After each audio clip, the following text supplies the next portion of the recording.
The wind screaming through the gorge at Dead Man's Pass doesn't just freeze a man, it strips the heat right out of his bones. Ice crystals the size of coarse sand blast sideways across the black ice of the 6% downgrade. Through the whiteout, a single set of amber halogen rotators cuts the dark. No modern LED strobes. Just the heavy, rhythmic sweep of old-school incandescent bulbs mounted to the headache rack of a 1980 Peterbilt 359 Wrecker. Elias stands on the steel diamond plate deck of the Wrecker, his ungloved hand resting on the frozen steel of the PTO winch control lever.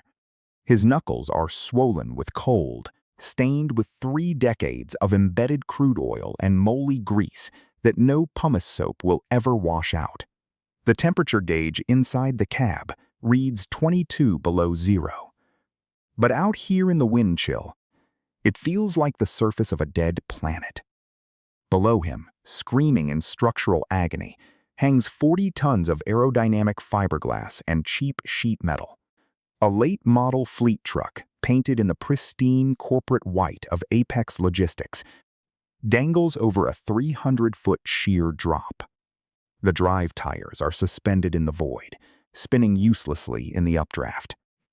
The only thing keeping the rig from plummeting into the Black Canyon is the 1-inch steel wire rope spooled out from Elias's Wrecker, humming like a massive guitar string under the extreme tension. Elias feathers the mechanical lever. The Wrecker's engine, a fully mechanical Cummins Big Cam 4, roars against the load. Thick, black, unscrubbed diesel smoke erupts from the dual stacks, unbothered by modern emissions computers. It just makes pure, unfiltered torque. The chassis squats. The front tires of the Wrecker lift an inch off the asphalt. Down on the hanging rig, the root cause of the disaster announces itself with a violent hiss echoing off the canyon walls. The air brake system is completely compromised. A counterfeit plastic pneumatic relay valve, procured to save exactly $4.20 per unit, had shattered like cheap glass the moment the temperature dropped below zero. Without a sub-zero alcohol injector installed to keep the lines clear of condensation, the Bendix ADIP air dryer had choked on solid ice. The system blew, the brakes locked unevenly, and the rig had gone into an uncontrollable jackknife right at the absolute worst curve of the pass, missing the runaway ramp by 3 miles. Standing shivering in the slush 50 yards back, huddled against the side of a highway patrol cruiser, is Vance. The young executive is dressed for a climate-controlled boardroom in a tailored Italian wool topcoat and leather dress shoes that are currently filling with freezing, dirty slush. His hands are cuffed behind his back, the heavy steel chains biting into his bare wrists. His perfectly styled hair is plastered to his forehead with wet snow. His teeth chatter violently, but he still manages to project the sharp, arrogant whine of a man used to talking his way out of consequences. "You're crazy if you think this sticks to me, Elias." Vance's voice barely cuts through the howling wind, high and desperate. It's a historic freeze, an act of God. You can't predict thermal failure in extreme weather events. My vendors provided certifications. The tolerances were within acceptable corporate risk parameters. This is a supply chain anomaly, not criminal negligence. Elias doesn't turn around. He doesn't even flinch. He watches the spool of wire rope on the winch drum, ensuring the wraps lay flat and tight to prevent the cable from crushing itself. He reaches into his heavy canvas coat pocket and pulls out a brass glad hand fitting. A genuine OEM part he had tried to requisition for the entire fleet 6 months ago. He turns it over in his rough hands, feeling the solid, heavy weight of the metal. He tosses it onto the deck, letting it clatter sharply against the diamond plate. The certifications were forged, Elias says. His voice is a low, gravelly rumble that carries over the storm, completely lacking any need to yell, and your plastic valves froze at 10 degrees. God didn't sign the purchase order, Vance. You did. Vance struggles against the handcuffs, his polished shoes slipping out from under him on the black ice. He slams his shoulder into the side of the cruiser to stay upright. I modernized this fleet. I increased Q3 margins by 22%. You're a dinosaur, Elias. You belong in a junkyard with that smoking piece of junk you're driving. Elias ignores him. He leans over and reaches into the warm cab of the wrecker, pulling the heavy Jake brake switch. He uses the massive engine retarder to lock the wrecker's drivetrain down hard against the ice, securing his anchor point. The heavy mechanical thud of the engine settling into its locked stance vibrates through the frozen ground. Elias steps back onto the deck and pulls the main winch lever straight back. The heavy gears grind, engage, and the wire rope groans. Slowly, agonizingly, the rear axles of the dangling apex rig scrape over the shattered concrete barrier, dragging the crushed aerodynamic skirts back onto solid asphalt.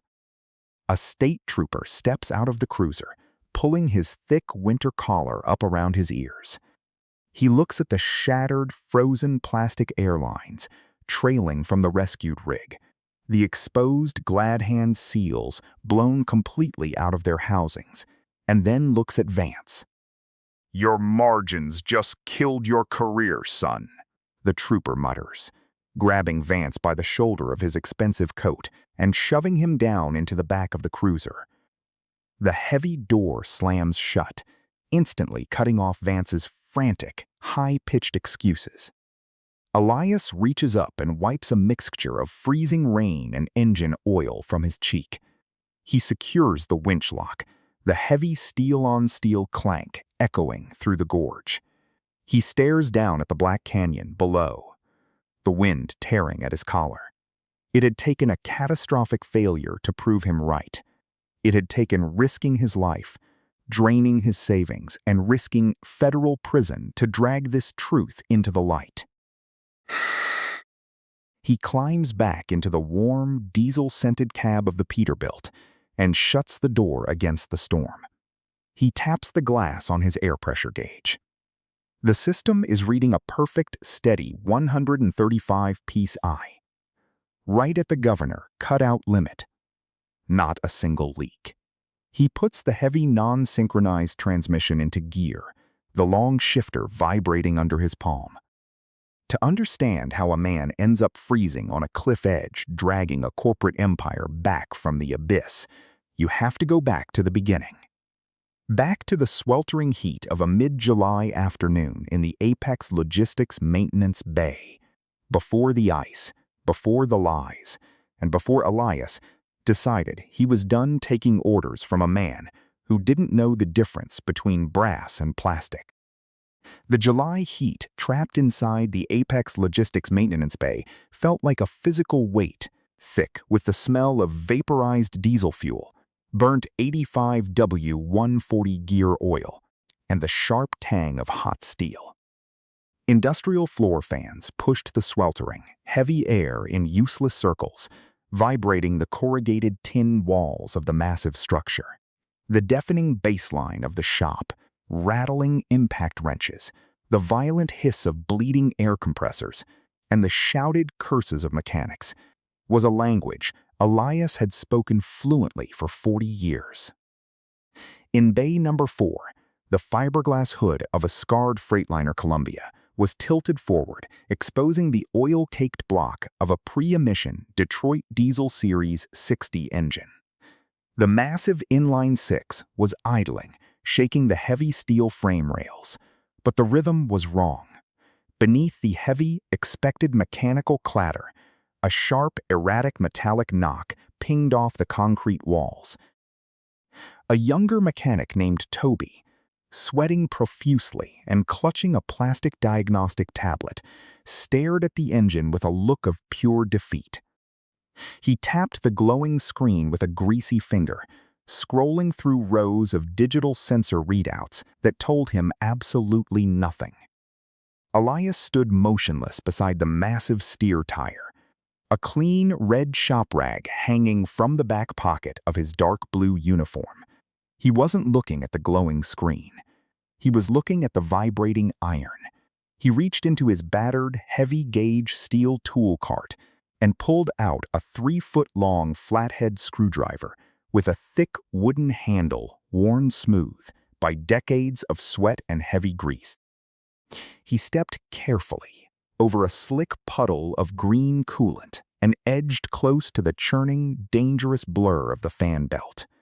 Gripping the heavy steel shaft of the screwdriver, he pressed the flat metal tip directly against the cast iron cylinder head, right between cylinders 4 and 5. He leaned in, ignoring the blistering heat radiating off the exhaust manifold, and pressed his right ear flat against the wooden handle. He closed his eyes. The ambient chaos of the shop faded. Through the dense steel shaft, the engine's heartbeat traveled directly into his skull. He listened to the violent mechanical rhythm, the smooth rotation of the camshaft, the heavy concussive thud of the pistons, the rushing hiss of compressed air. He moved the tip of the screwdriver back exactly 1 inch. The metallic ping grew sharper, striking his eardrum like a hammer on an anvil. It wasn't a spun rod bearing. That would be a deeper hollow thunk down in the oil pan. It wasn't a loose valve lashing, which would chatter rapidly like a typewriter. This was a hard, distinct snap, completely out of time with the firing order. He opened his eyes, pulled the screwdriver away, and wiped the tip on his thigh. Toby looked over, his face flushed red with heat and frustration. The ECM says it's a sensor fault on the fuel rail. Pressure is erratic. I'm going to pull the main harness and swap the manifold pressure sensor. Maybe reflash the computer. Elias shook his head slowly. Save your time. The computer says. The computer only reads what the sensors tell it, Elias said, his voice a low, rough rasp that carried effortlessly through the noise. Sensors don't listen to the iron. He pointed a thick, calloused finger at the midsection of the block. Cylinder 5. You've got a cracked injector tip. It's dumping raw fuel directly into the bowl, detonating early. You swap that sensor, you're just putting a Band-Aid on a bullet wound. Pull the valve cover. Pull the number 5 injector. You'll see the crack right on the nozzle. Toby hesitated, looking from the expensive tablet in his hand to the stoic veteran. He set the tablet down on the steel bumper and reached for a heavy socket wrench. Before he could pop the first bolt on the aluminum valve cover, a sharp, metallic screech echoed through the bay. It was the PA system, squealing with harsh electrical feedback. All maintenance personnel, stop what you're doing. Town hall meeting in the center bay. 5 minutes. Mandatory attendance. Elias frowned, wiping a streak of black grease from his forearm. He looked toward the glass windows of the upstairs office, overlooking the shop floor. A slim figure in a perfectly tailored charcoal suit was pacing behind the glass, talking animatedly on a cell phone, completely disconnected from the grime and heat below. The center bay was quickly cleared of trucks, but the concrete floor was still slick with years of embedded oil and solvent. 3 dozen mechanics, technicians, and apprentices stood in a loose, restless semicircle, sweating heavily through their dark blue work shirts. They murmured among themselves, holding greasy rags, massive wrenches, and half-empty bottles of warm water. A cheap folding table had been set up near the chain-link tool cages. On it sat 2 large cardboard boxes with generic bright yellow shipping labels. No manufacturer logos, no branding. Vance stepped out of the metal stairwell and walked onto the shop floor. He was 28 years old, holding an MBA, and wearing a suit that cost more than most of the men in the room, made in a month of hard labor. His expensive leather shoes clicked sharply on the concrete, a clean, rapid, arrogant sound that grated against the heavy steel-toed work boots of the mechanics. He carried a sleek silver tablet, looking at it with intense focus before finally looking up at the crowd. He didn't wait for the murmuring to stop. He spoke over the ambient hum of the shop, his voice projected with practiced, sterile, corporate confidence. "Gentlemen, let's get straight to the point. Apex Logistics is bleeding capital, and the hemorrhage is happening right here on this floor." A low rumble of discontent rippled through the mechanics. Men shifted their weight, crossing massive arms over their chests. Elias stood in the back row, his face completely unreadable, a mountain of quiet authority. Vance paced in front of the folding table, making crisp, sweeping hand gestures. "We've analyzed the quarterly reports. Our fleet downtime is 12% higher than the industry standard. Our parts expenditure is astronomical. Drivers are burning their DOT hours of service, waiting in the lounge while you take all day to rebuild complex components that should simply be swapped.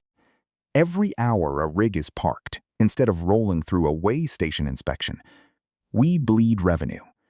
We're paying a massive premium for OEM labels that offer zero marginal return on investment." He stopped and tapped his tablet screen sharply. "Starting today, we're implementing lean maintenance protocols across all regional hubs.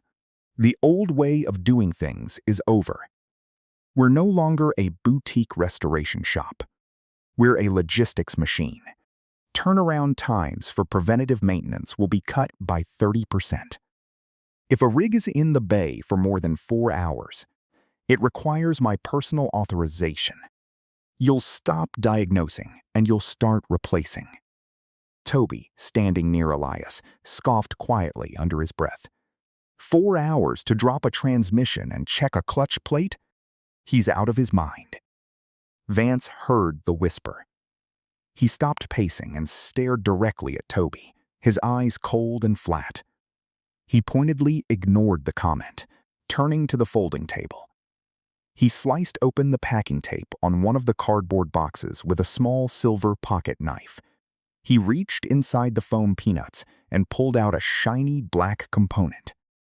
To facilitate these new aggressive turnaround times, we've negotiated a new supply chain contract. We're moving away from Bendix, Meritor, and Eaton OEM parts. He held up the black component for the crowd to see. It was a pneumatic relay valve, the critical heart of a heavy truck's air brake system. "These are our new standard issue," Vance said smoothly, his tone laced with absolute certainty. "Cost-effective, highly efficient, and readily available. You'll phase out all old stock in the tool cages immediately. Throw the heavy brass in the scrap bins." He tossed the black valve into the crowd. A mechanic up front caught it, his eyebrows furrowing as he felt the weight. He turned it over in his rough hands, scratching at the casing with a fingernail. He passed it back over his shoulder. The part moved through the hands of the crew, passing from mechanic to mechanic until it reached the back row. Elias caught it out of the air. His thick fingers immediately registered the dangerous difference. It lacked the heavy, cold, reassuring density of forged brass and machined steel. He ran his calloused thumb over the outer housing. It wasn't metal. It was a high-density polymer. Plastic. He looked closely at the threaded airline ports. The machining was shallow, the tolerances visually loose. There were faint mold lines running down the sides. It was a counterfeit, a cheap knockoff, designed to look like the real thing from 10 feet away. He looked up at Vance. "Questions?" Vance asked, a tight, patronizing smile on his smooth face. Elias stepped forward. The crowd of mechanics naturally parted for him, stepping aside with quiet respect. He didn't raise his voice, but the sheer gravity of his physical presence made the large room go dead quiet.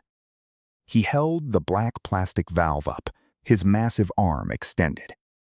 "This is a primary relay valve for the drive axles," Elias said, his voice a low, rough rumble. "Correct," Vance said, glancing down at his tablet. "Part number." "I know what it does," Elias interrupted. He squeezed the plastic housing, testing its flex. "An air brake governor cuts out between 120 and 135 psi. When a driver is hauling 80,000 pounds of freight down a 6% grade, riding the jake brake, pushing the floor pedal to keep the rig from running away, that line pressure spikes.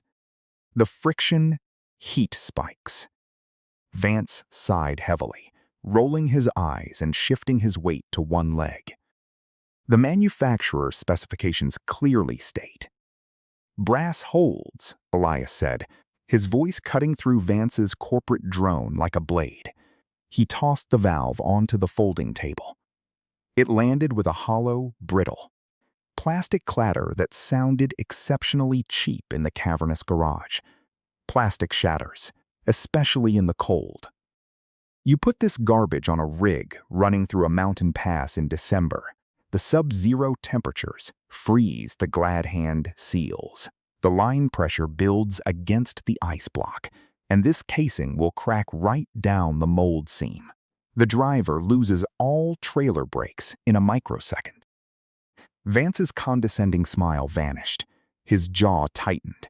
He stepped closer to the table, looking at Elias with cold, calculating eyes. "Elias, isn't it?" Vance asked, though he'd clearly reviewed the personnel files. "The shop dinosaur." "Let me explain something to you, Elias," Vance said, his voice dropping to a hard, authoritative edge meant to humiliate. "These parts are certified. They meet the absolute minimum DOT requirements for road use. The company producing them is fulfilling a multi-million-dollar contract. Do you honestly think you know more about structural engineering than the team of PhDs who designed them on a computer?" "I know what happens when an 80,000-pound missile loses its brakes on black ice," Elias replied quietly. "And I know what cheap looks like." "You know what you're used to." Vance shot back, stepping aggressively into Elias's space, tilting his head up to meet the mechanic's eyes. "You're used to over-engineering. You're used to wasting company money because you like the feel of heavy metal and you refuse to adapt. Those days are gone. We're a publicly traded company and our profit margins are razor thin. We can't afford your sentimentality." Vance turned his back on Elias, addressing the crowd again. "This isn't a debate. This is the new company policy. Any mechanic found installing unauthorized, non-compliant OEM parts will be written up. 2 write-ups, and you're terminated on the spot. We're streamlining operations. Get on board or get out of my shop." Vance picked up his silver tablet, gave Elias one last warning glare, and walked briskly back toward the stairs. The mechanics stood in stunned, heavy silence as the metal door to the stairwell slammed shut, echoing like a gunshot. Elias looked down at the plastic valve sitting on the cheap folding table. He reached out and picked it up again, feeling the lightweight, brittle construction. He squeezed his heavy fist around it until his knuckles turned stark white, the sharp plastic edges digging into his calluses. "Elias," Toby asked quietly, stepping up beside him, "what do we do? We can't put this junk on the line haulers. It's suicide." Elias looked out at the rows of massive diesel trucks waiting for service in the bays. He thought about the drivers, men and women he'd known for years, who trusted him with their lives every time they turned the ignition key and put the rig in gear. He thought about the steep, icy drop-offs of the mountain passes they drove every night. He dropped the plastic valve back into the cardboard box. "We do our jobs," Elias said softly, turning back toward bay number 4. But we do them right. The shift ended at 6 o'clock. The piercing facility whistle blew, and the bay emptied out fast. Mechanics scrubbed the black grease from their hands with abrasive pumice soap, punched their time cards, and flooded out into the hot July evening, eager to escape the stifling heat of the shop. By 6:30, the massive garage was silent, save for the rhythmic dripping of condensation from the overhead air lines and the steady hum of the fluorescent tube lights. Elias stood alone in bay number 7. He'd clocked out 20 minutes ago. Parked in the bay was a heavy-duty Peterbilt scheduled for a brake system overhaul before a long-haul run up the northern corridor. Sitting on the rolling tool cart beside the truck was a cardboard box filled with Vance's new plastic relay valves and cheap, unbranded airline fittings. Elias walked over to his personal tool chest, a massive, battered red box covered in faded Union stickers. He unlocked the heavy brass padlock and pulled open the deep bottom drawer.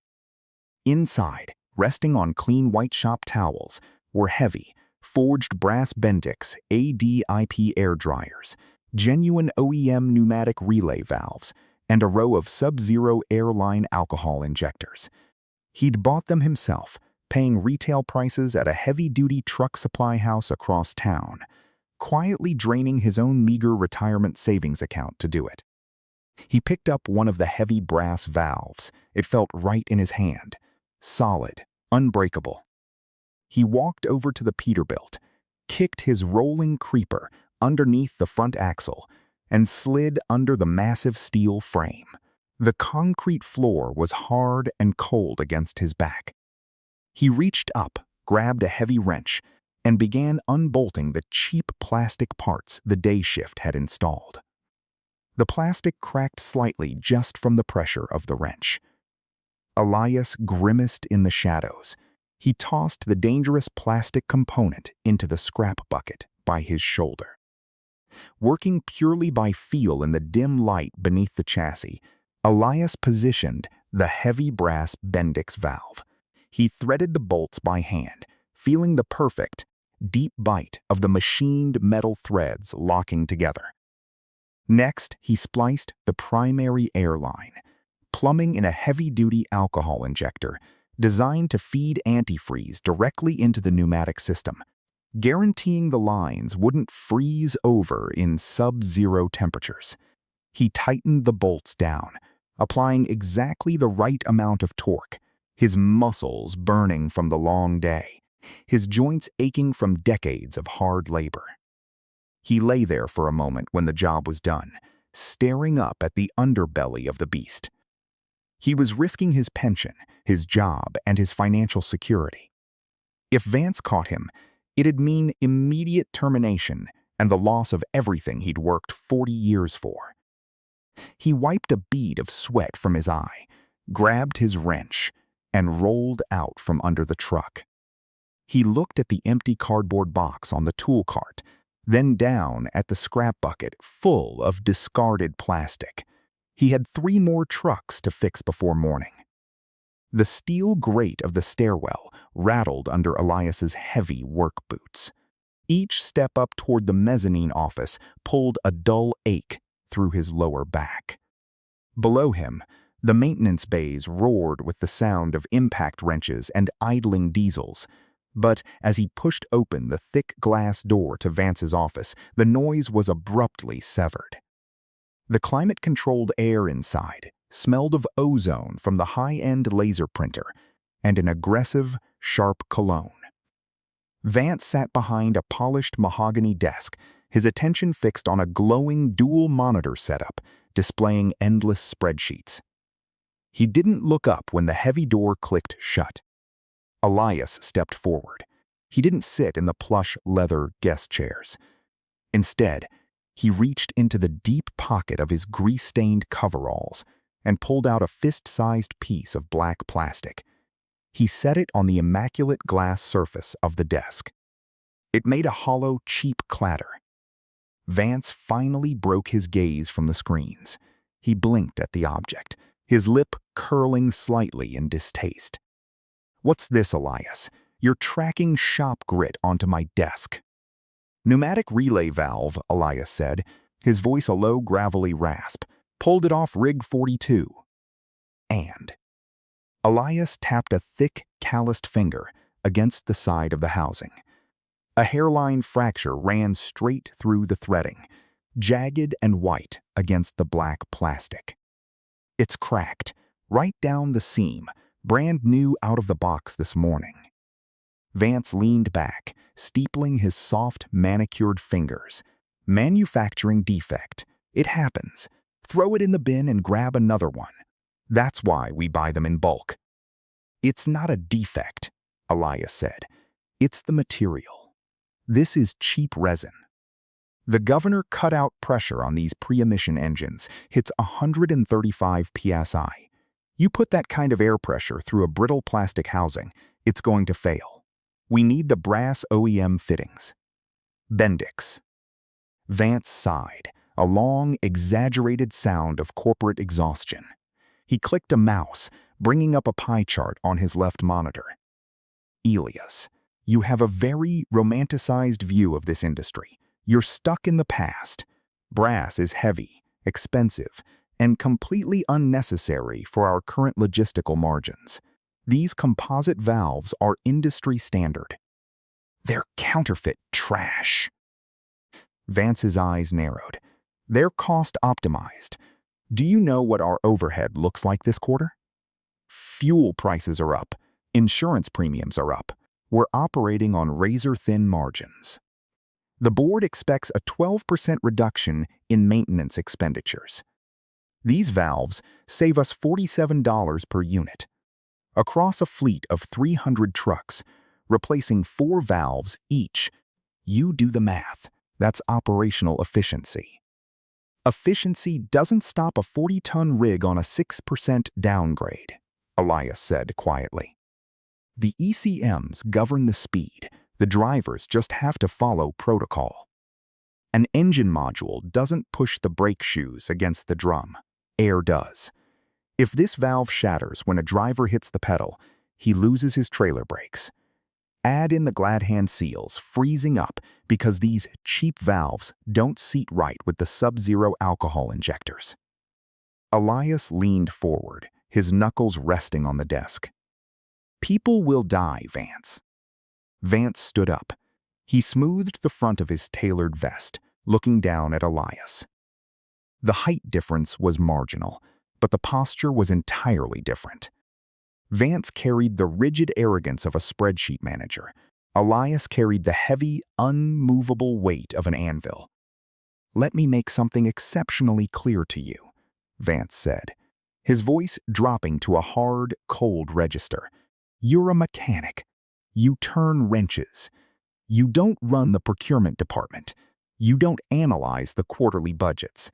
And you certainly don't dictate policy to me." Elias didn't blink. He just stared at the cracked plastic valve. "I've been going through the personnel files," Vance continued, walking around the desk. He stood too close, invading Elias's space, trying to force him to step back. Elias held his ground. "You've been here, what? 32 years? You're pulling the highest hourly rate in the shop. You're 18 months away from full pension vesting."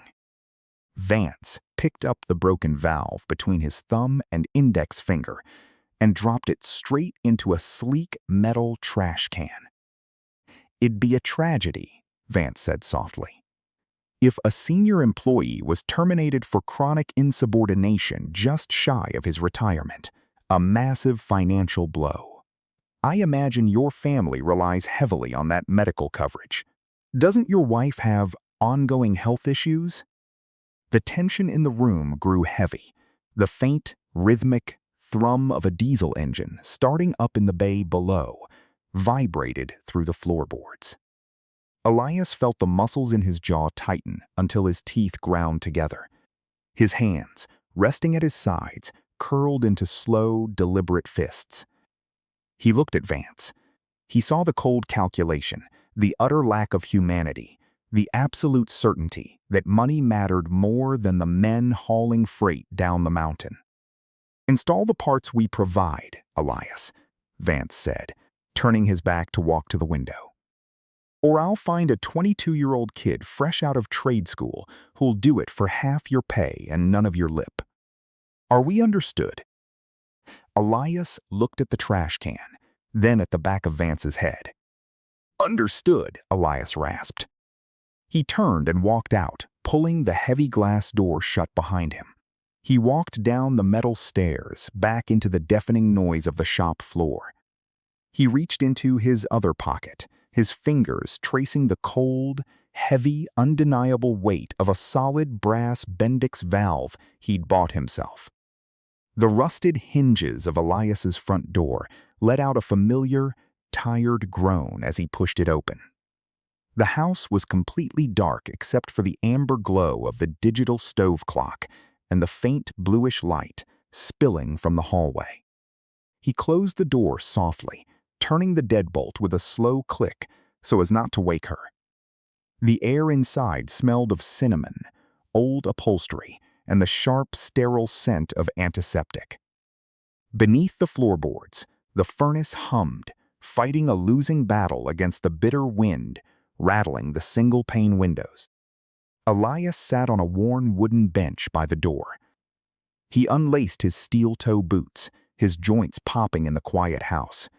His hands were stained deep black around the cuticles. The grease baked into his skin after decades of tearing down engine blocks. His back screamed in protest as he leaned over to pull the heavy boots off. From the bedroom down the hall came the steady, rhythmic swoosh thump of an oxygen concentrator. It was a mechanical lung breathing for the woman he loved.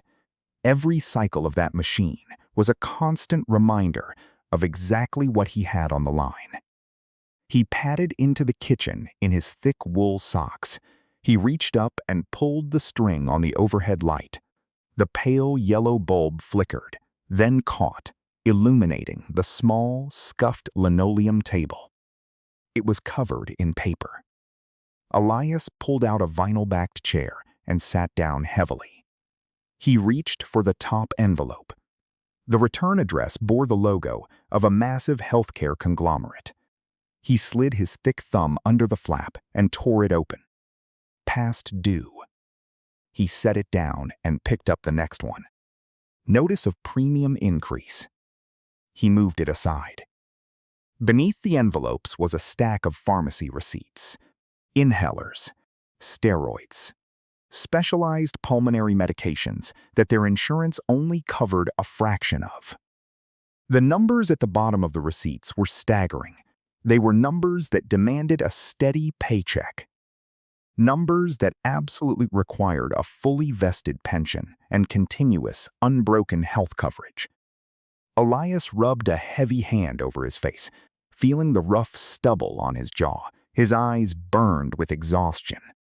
He reached into his jacket pocket. He pulled out a small, crumpled piece of thermal paper and laid it on the table next to the medical bills. It was a receipt from a heavy-duty truck parts distributor 2 towns over. Quantity 12, Bendix ADIP relay valve, brass, $1,480. The 2 pieces of paper lay side by side. The cost of keeping Sarah breathing, and the cost of keeping the drivers alive. He'd paid cash for the valves. It was money pulled directly from his meager emergency savings. He'd spent the last 4 hours after his shift ended, working entirely alone in the darkened bays, crawling under the freezing undercarriages of the outbound fleet. He'd stripped out Vance's cheap plastic counterfeits and threaded in the solid, heavy brass fittings. He'd torched the frozen air lines, drained the moisture, and primed the alcohol injectors himself, making absolutely sure the glad hand seals wouldn't crack when the temperature dropped below 0 on the mountain pass. If Vance caught him, it wasn't just a firing offense. It was destruction of company property. Vance would terminate him with cause. The pension would vanish. The health insurance would instantly evaporate. The swoosh thump of the oxygen machine echoed down the hall. Elias. Her voice was incredibly frail, barely more than a whisper floating over the mechanical rhythm. Elias hastily gathered the medical bills and the parts receipt, sweeping them together and shoving them into a battered manila folder. "I'm here, Sarah," he called back softly. He stood up, his knees cracking, and walked down the narrow hallway. The bedroom was bathed in the soft glow of the concentrator's LED panel. Sarah was propped up on 3 pillows, the clear plastic cannula resting beneath her nose.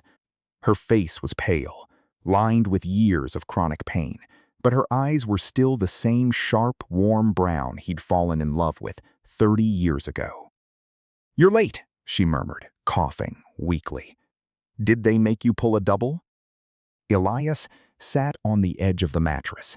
The springs groaned under his weight. He reached out and took her thin, cold hand in his massive, rough one. "Just had to finish up a few things," he said. "Winter storm warning is up. Wanted to make sure the rigs were ready." Sarah searched his face. She knew every line, every shadow. "You have that look." "What look?" "Like you're carrying the whole mountain on your back." She squeezed his fingers, her grip impossibly weak. "Is it Vance again?" Elias looked at her. He thought about the cracked plastic valve in the trash can. He thought about the steep 6% downgrade of the pass, coated in black ice, and a 40-ton truck barreling down it with shattered brakes. He thought about the folder on the kitchen table.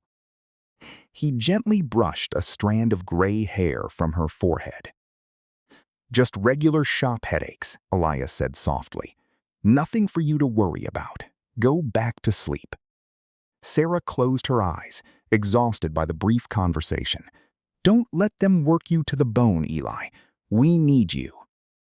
"I know," he whispered. He sat there until her breathing evened out, falling into sync with the rhythmic thumping of the machine. He gently set her hand back down on the quilt.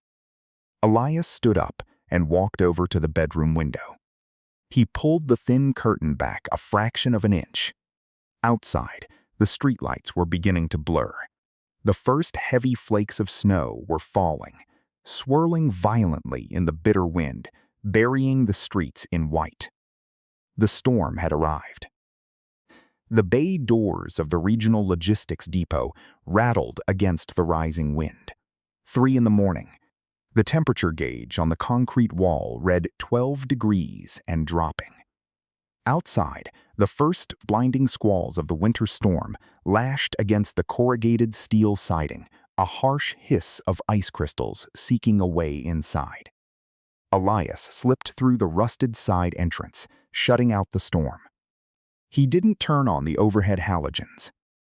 He worked entirely by the narrow beam of a penlight clamped between his teeth.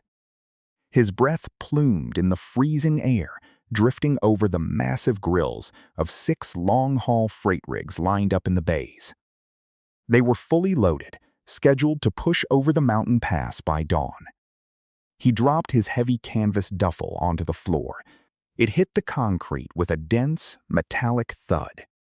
He kicked a wooden creeper under the front axle of Rig 402, a massive Kenworth, and slid beneath it. The smell of cold grease, spilled diesel, and road salt coated the cramped space. He reached up, aiming his light at the air brake system. There it was, Vance's mandated replacement part, a counterfeit plastic pneumatic relay valve. Elias wiped the housing with his thumb. Even under the weak flashlight beam, the injection-molded seams looked jagged, brittle. In the deep freeze waiting on the mountain pass, that plastic would harden like glass. When a driver stomped the brakes on a steep 6% downgrade, the sudden pressure spike would shatter the housing instantly, venting the air supply and locking the trailer brakes, or worse, blowing the lines completely. leaving 80,000 pounds of runaway steel, with nothing but gravity pulling it down toward the runaway ramps. Elias pulled a half-inch ratchet from his belt. His knuckles were swollen, the joints aching fiercely in the cold, but his hands moved with total muscle memory. He cracked the fittings loose. The cheap threading on the plastic valve groaned under the torque. He spun it off and tossed it onto his chest. It weighed nothing. It felt like a child's toy. He reached into his thick jacket pocket and pulled out the replacement he'd bought himself. Genuine OEM brass. The metal was freezing to the touch, heavy and solid. The cost of a dozen of these valves had drained the last of his emergency savings, money explicitly set aside for Sarah's oxygen tank refills and copays for the next 3 months. His stomach tightened at the thought. The choice had kept him awake, staring at the ceiling, listening to his wife's shallow, rattling breathing in the next room. But he knew the men driving these trucks. He knew they had kids. He couldn't let them die on the ice, just so Vance could hit a quarterly margin. Elias aligned the heavy brass threads. He seated the valve by hand, feeling the perfect, machined bite of the metal, then tightened it down with his wrench until it seated firmly. He checked the Bendix ADIP air dryer housing, swiping a layer of road grime from the cartridge to ensure the purge valve wasn't clogged. He ran his bare fingertips over the cold rubber hoses connected to the governor, checking for micro-abrasions, ensuring the system would hold tight between 120 and 135 psi. He slid out from under the truck, grabbed the plastic valve, and dropped it into his duffel. 1 down, 5 to go. He moved down the line. Rig 409, Rig 411, Rig 415. At each truck, he crawled on the freezing concrete, wrestling the cheap plastic out and threading the heavy brass in. His shoulders burned, sweat stung his eyes, freezing on his brow the moment he stopped moving. By the time he reached the last truck, his hands were trembling from the exertion and the cold. He pulled himself up by the massive front bumper of a Peterbilt, his knees popping loudly in the quiet depot. He unscrewed the cap on the air brake line and retrieved a small, heavy bottle from his kit. He carefully poured a measured dose of sub-zero alcohol injector fluid directly into the system. It was an old-school trick, something the young techs never bothered with, but it would keep the glad-hand seals from freezing solid when the rigs hit the sub-zero wind chill at the summit. Outside, the wind howled louder, shaking the bay doors. The storm was getting worse. Elias zipped his duffel bag closed. It was lighter now, empty of the brass, full of worthless plastic. He checked his watch. 4:45. The early shift would arrive in less than an hour. He dragged the bag to the back of the shop, burying the counterfeit valves deep in the bottom of a steel scrap bin beneath a pile of rusted leaf springs. He walked to the utility sink, turning on the freezing water. He scrubbed the fresh grease from his hands with gritty pumice soap, watching the black water spiral down the drain. He looked at his reflection in the cracked mirror above the sink. Deep lines carved into his face, exhausted, sunken eyes, but the tightness in his chest was gone. The rigs were safe. The fluorescent lights hummed violently overhead, casting a harsh, sterile glare across the bustling shop floor. It was 2 in the afternoon. The roar of pneumatic impact wrenches and the heavy idle of a diesel engine filled the cavernous space. Elias stood at his workbench, rebuilding a mechanical fuel pump. His hands were covered in fresh oil, moving methodically, fitting a tiny spring into the housing. He was dead tired, running on 3 hours of sleep and a bitter thermos of black coffee, but his pace was steady. "Stop what you're doing." Vance's voice cut through the mechanical noise. sharp and amplified by the acoustics of the concrete walls. Elias didn't look up immediately. He carefully seated the spring, wiped his hands on a red shop rag, and finally turned. Vance stood 10 feet away, flanked by two of the younger shift supervisors.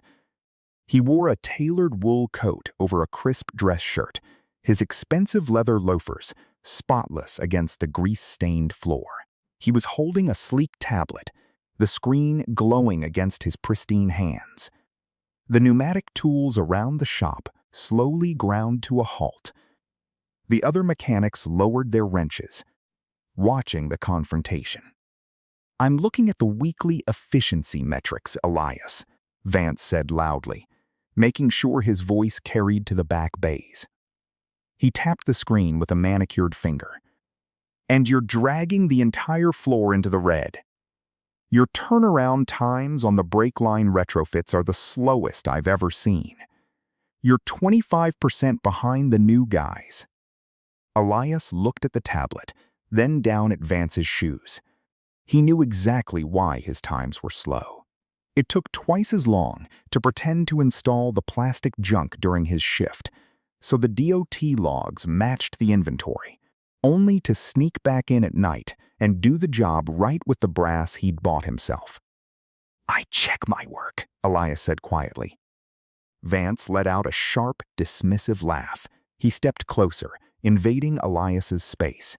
The smell of expensive cologne clashed violently with the heavy scent of diesel and gear oil.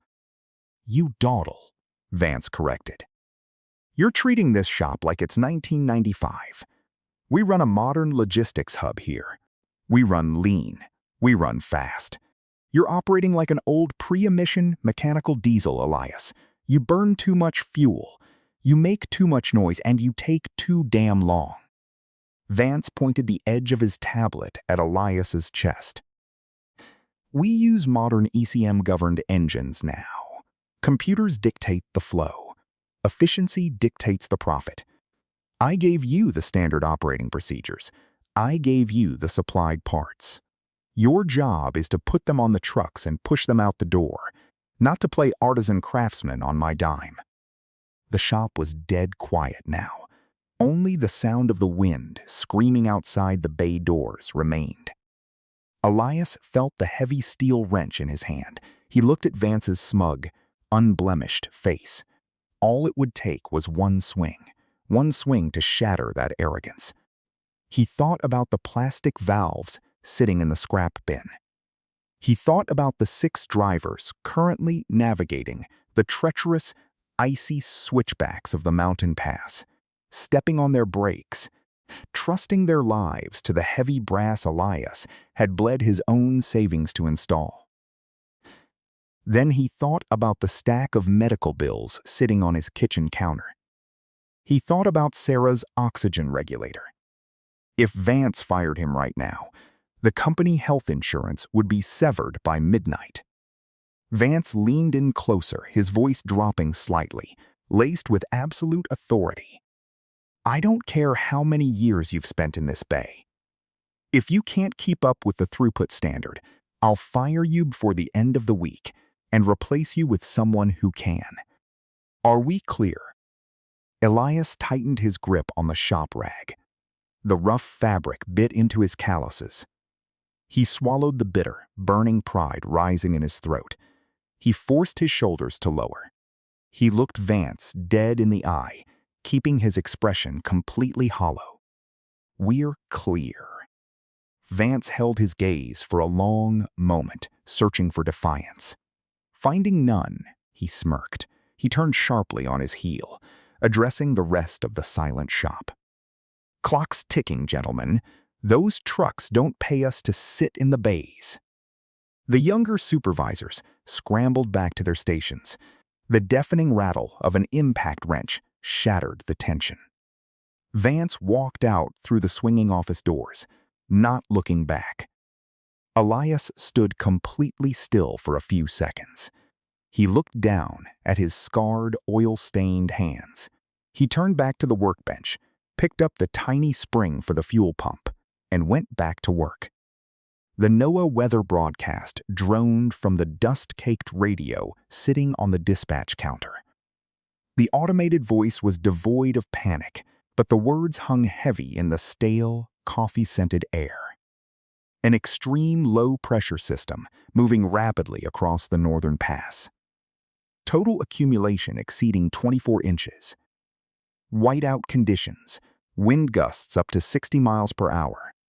Surface temperatures dropping to 15 below zero. All commercial travel is heavily discouraged.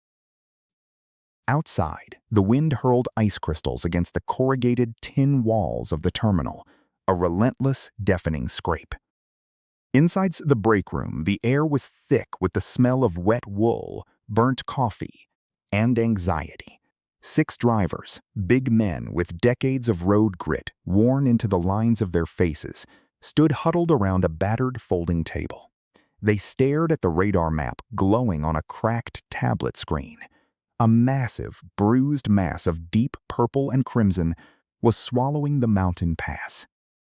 The heavy steel door swung open, letting in a blinding swirl of snow before slamming shut. Vance stepped into the room. He wore a tailored cashmere overcoat, perfectly dry, the collar turned up.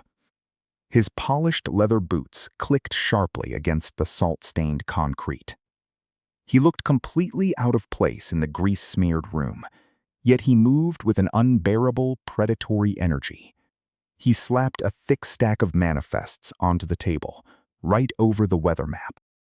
"Listen up," Vance said, his voice cutting through the hum of the fluorescent lights.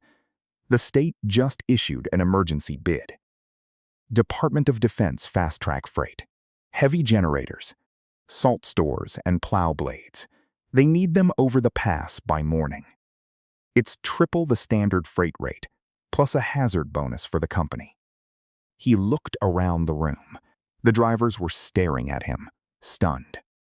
"Every rig rolls in 20 minutes, Vance ordered. A veteran driver named Miller, his beard graying and his hands trembling slightly as he held his thermos, stepped forward. "Vance, look at the radar. The chain law is up. The DOT is shutting down the way stations. You can't put 80,000 pounds on a 6% downgrade in this. The black ice alone will slide us right off the shoulder.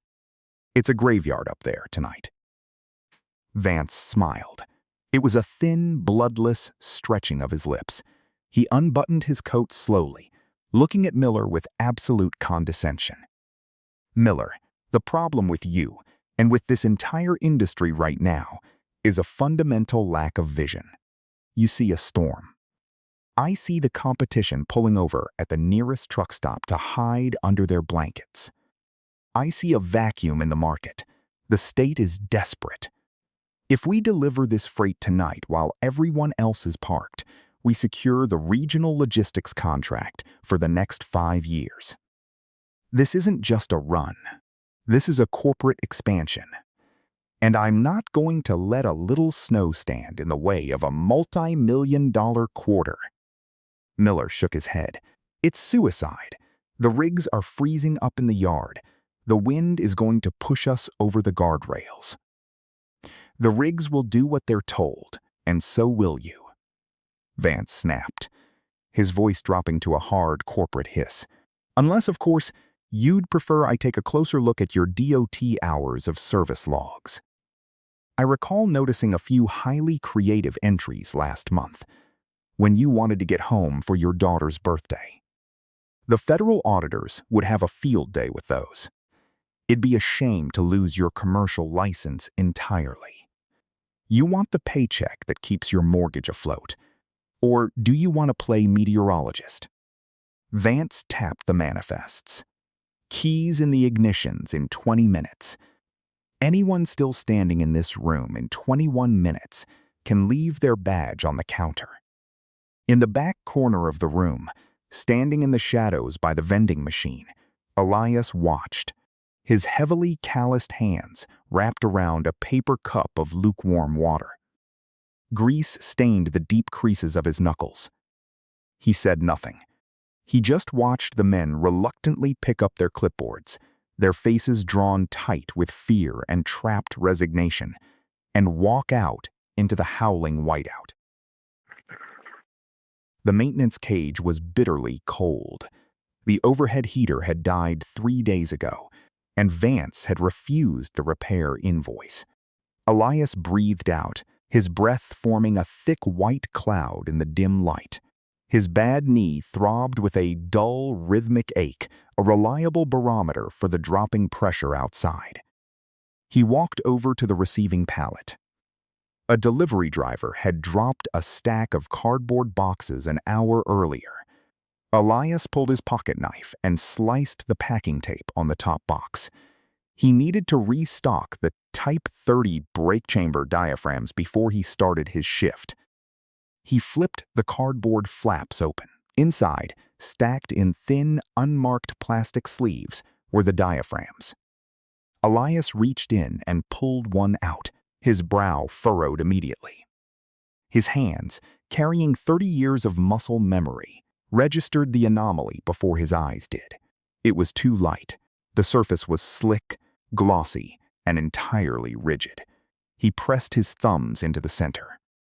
A genuine OEM Bendix diaphragm was made of heavy-duty, reinforced neoprene rubber.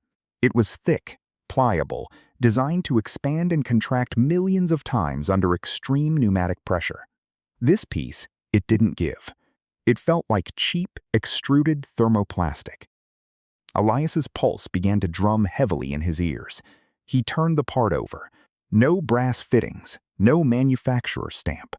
Just a faint, smeared ink sequence from an overseas molding factory. Vance had bypassed the approved vendor list entirely. Elias walked to the open bay door.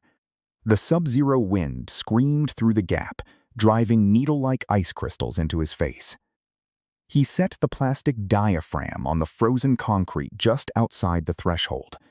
He stepped back into the bay and waited. 2 minutes passed. The temperature outside was dropping past 10 below. Elias stepped back out into the snow. He picked up his steel ball-peen hammer from his belt loop. He looked down at the freezing piece of plastic, raised the heavy steel head, and gave it a moderate tap. Crack! The diaphragm shattered like cheap dinnerware. Jagged shards of black plastic skittered across the frost. Elias dropped the hammer. It clattered loudly on the concrete. He stared at the broken pieces, his chest tightening so hard he could barely draw breath. The mechanical reality hit him with terrifying clarity. A heavy diesel rig relies entirely on air pressure, holding against that diaphragm to release the brakes and apply stopping force. If the temperature dropped below 0 on the mountain pass, that plastic would freeze solid. The moment a driver tapped the brake pedal to check his speed on the 6% downgrade, the frozen plastic would fracture under the 120 psi of air pressure. The air would instantly dump from the system. The tractor protection valve would pop. The massive steel spring brakes would violently lock up the drive axles. At 60 miles per hour, on black ice, on a mountain curve. A locked axle meant the trailer would overtake the cab. The truck would jackknife, folding in half before tearing through the concrete barriers and plummeting into the ravine. It wasn't a possibility. It was a mathematical certainty. Elias sprinted to the work order clipboard, hanging on the cage wire. He ripped through the pages, his thick fingers slipping on the paper. Night shift maintenance log. There it was. The night crew had pulled from this exact pallet. They had installed these counterfeit diaphragms on all 6 trucks currently idling in the yard. Outside, the deep, guttural rumble of cold diesel engines vibrated through the floorboards. The air dryer valves hissed. As the governors hit their cutout pressure, the trucks were building air. They were gearing up. Elias stood frozen. The wind howled against the tin roof. He reached into the chest pocket of his insulated coveralls. His fingers traced the folded edge of his wife's hospital bill. 5 figures, past due. The insurance policy tied to his employment was the only thing keeping her treatment going. Vance had made it clear. One more insubordinate word, one more delay, and Elias was gone. Keeping his head down kept her alive. He closed his eyes. The roar of the trucks outside grew louder as the drivers engaged the gears. Elias opened his eyes. He walked back to the bay door. He knelt in the snow and picked up the largest, sharpest piece of shattered plastic. Its jagged edge cut into his calloused palm, drawing a thin line of blood. He didn't feel it. He crushed the shard in his fist. No. Elias turned his back on the maintenance cage and marched straight toward the dispatch office. The staging bay hummed with the bone-rattling vibration of 15 pre-emission mechanical diesel engines idling in enclosed concrete. The air was thick, with the sharp, acidic tang of unburnt diesel and exhaust, choking out the faint smell of ozone. At the head of the convoy, a massive Peterbilt 389 sat rumbling, its massive chrome grille reflecting the harsh, fluorescent overhead lights. Elias stepped out from the tool cage and walked directly into the center lane. He didn't look at the other mechanics scrambling to finish pre-trip inspections. He didn't look at the drivers gripping their thermoses of black coffee. He just walked to the front of the Peterbilt and stopped, dead center, planting his steel-toed boots on the grease-stained floor. Tommy, a younger driver with dark circles under his eyes, leaned out the driver's side window. The air horn gave a short, deafening bark. "Elias, get clear, man, we're already behind schedule." Elias didn't move. He kept his right hand clenched tight. A slow, dark ribbon of blood dripped from his knuckles, pooling in the heavy grease on the concrete. The rattling of metal stairs broke the heavy drone of the engines. Vance descended from the glass-walled dispatch office above the bay. He wore a tailored wool topcoat that cost more than Elias made in 2 months, his leather-gloved hands gripping the rusted handrail with visible distaste. "What's the delay here?"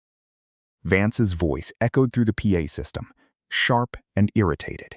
He reached the floor and marched toward the Peterbilt, his polished shoes stepping carefully over the oil spots.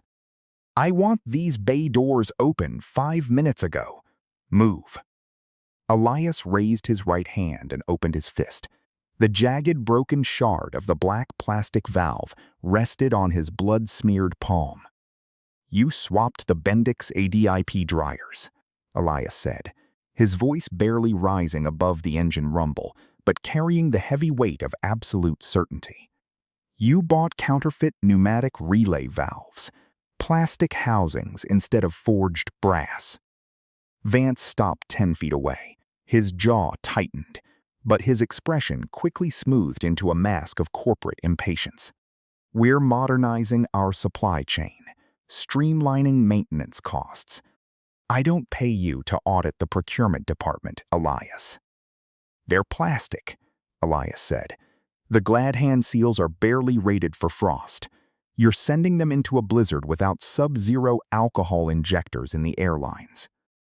At 5 below, these valves will freeze tight. They'll shatter. The air pressure will drop, and the brakes will lock. If they're on the 6% downgrade when it happens, they lose the rig. They lose their lives." Vance looked around. A few of the drivers had stepped down from their cabs, listening.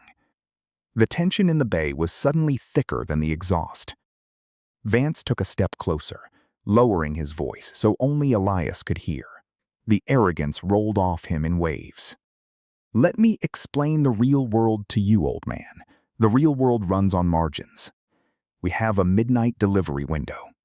If we miss it, we trigger a penalty clause that bankrupts this depot.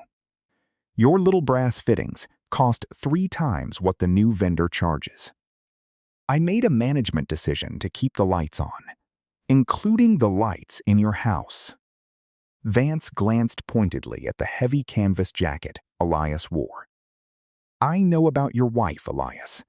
I know about the treatments. I know exactly how much you depend on the company health plan. You walk away right now. You go back to the cage and keep your mouth shut, and your premium gets paid tomorrow morning. You keep standing there, and you're trespassing." Elias stared at the young executive.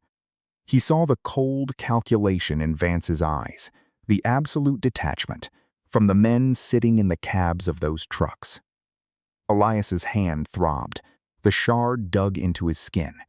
He thought of his wife, the stack of medical bills on the kitchen table, the terrifying fragility of their lives. Then he looked at Tommy, gripping the steering wheel of the Peterbilt, staring down at him with nervous, trusting eyes. "They won't make it down the mountain," Elias said. "I won't let them leave." Vance sighed, a sharp, theatrical sound of disappointment. He raised his hand and snapped his fingers toward the security booth. Two heavily built guards in black windbreakers stepped out, moving fast across the floor. "You're fired, Elias." "Effective immediately," Vance said, his voice loud enough for the whole bay to hear. "Clean out your locker. If he resists, call the police and press charges for industrial sabotage. He's holding a broken company part." The guards grabbed Elias by the shoulders. He was an old man, his joints stiff from 30 years of turning wrenches on heavy iron. He didn't fight them. He let the shard of plastic fall from his hand. It hit the concrete with a hollow, pathetic click. "Tommy!" Elias yelled as the guards dragged him backward toward the side exit. "Check your governor cutout. If pressure drops past 120, pull over. Don't use the Jake brake on the ice." "Tommy!" "Open the doors!" Vance barked. The massive steel bay doors began to roll upward on their heavy tracks. The shrieking wind of the blizzard instantly blasted into the garage, bringing a blinding swirl of white snow and a temperature drop that hit like a physical punch. The drivers, terrified of losing their jobs, climbed back into their cabs. The Peterbilt's air brakes hissed, a long, releasing sigh. The truck lurched forward, massive chained tires biting into the slick concrete, belching thick black smoke into the freezing air. Elias was shoved out the side door into the howling storm. The heavy metal security door slammed shut behind him, the deadbolt engaging with a heavy clack. He stood alone in the dark, the snow rapidly coating his jacket. He watched through the chain-link fence as the convoy pulled out onto the highway, a long line of red taillights fading into the furious, blinding white of the mountain storm. They were driving into a graveyard, and Elias had just been locked out. The wind screamed against the thin glass of the living room window, rattling the wooden frame as if trying to tear it from the wall. Inside, the small, cramped house was suffocatingly quiet. Elias sat at the kitchen table under the dim amber glow of a single overhead bulb. In front of him sat a white ceramic bowl filled with warm water, stained a faint, watery pink. He held a bottle of rubbing alcohol in his left hand, pouring a thin stream over the jagged cuts on his right palm. The chemical sting was sharp and grounding, a necessary pain to cut through the heavy, suffocating dread sitting in his chest. He wrapped a clean white bandage tightly around his hand, pulling the tape with his teeth. On the far side of the table sat the stack of mail. Final notices, hospital letterheads, insurance denials, the paper chain that bound him to the job he no longer had. He looked down the short hallway toward the bedroom. The door was cracked open. He could hear the faint, rhythmic sound of his wife breathing, a shallow, labored sound that broke his heart every time he listened too closely. He had lost the insurance. He had lost his income. But the heavy, sinking weight in his stomach wasn't for himself. Elias pushed back from the table, The wooden chair scraped loudly against the linoleum. He walked past the kitchen, stepping down into the attached, unheated garage. The air out here was freezing, seeping in through the poorly insulated walls. The garage smelled of old oil, cut wood, and damp cardboard. In the corner, sitting on a heavy wooden workbench cluttered with tools and engine parts, was his Hey MCEB radio base station. It was an old Galaxy rig, battered and worn, with dual heavy-duty antennas mounted to the roof of the house. Elias reached out and flipped the heavy toggle switch. The machine hummed to life. The warm orange glow of the analog dials lit up his weathered face. A burst of heavy white, static hissed through the large external speaker.